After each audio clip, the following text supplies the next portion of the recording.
Yeah, one of the great underlying things I don't think is necessarily appreciated here is just how much of a comeback story we're talking about in terms of opinions of the Affordable Care Act. I mean, the net favorable rating, back when most of the provisions went into effect back in 2014, look at that. The Affordable Care Act is way underwater at minus 10 points. By the time of the first Trump term, you got it plus 6 points. Look at where we are now, plus 30 points on the net favorable rating. We're talking about the Affordable Care Act on the net favorable rating being 40 points higher than it was when most of the revisions went into effect the first time around back in 2014, 11 years ago. So the key thing to understand about this entire debate is Democrats want to have this debate now in 2025 as compared to 2014 when the Affordable Care Act was not popular. Now the Affordable Care Act is massively popular. Who is using this as a whole, the ACA, also known as Obamacare, but who is the group of people that are actually using it? Yeah, this to me is one of the biggest surprises. When you actually dig into the data, you can understand why Marjorie Taylor Greene is doing what she's doing and why this debate is actually dividing Republicans. Because take a look here.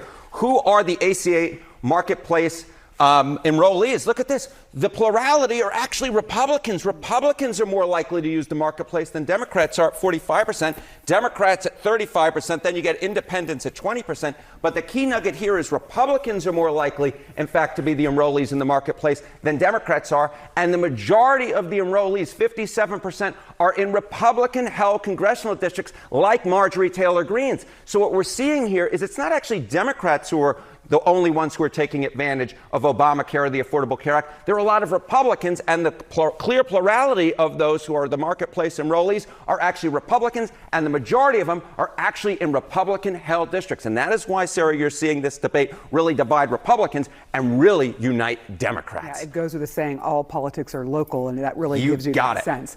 Do you want to ask you about which party people as a whole trust more when it comes to health care? Yeah, again, this is why Democrats want to play on this turf, because if you look at the party that's trusted most on some key issues, the economy, immigration, crime, it's Republicans. But once you're in the healthcare space, now you're in the Democrats' territory.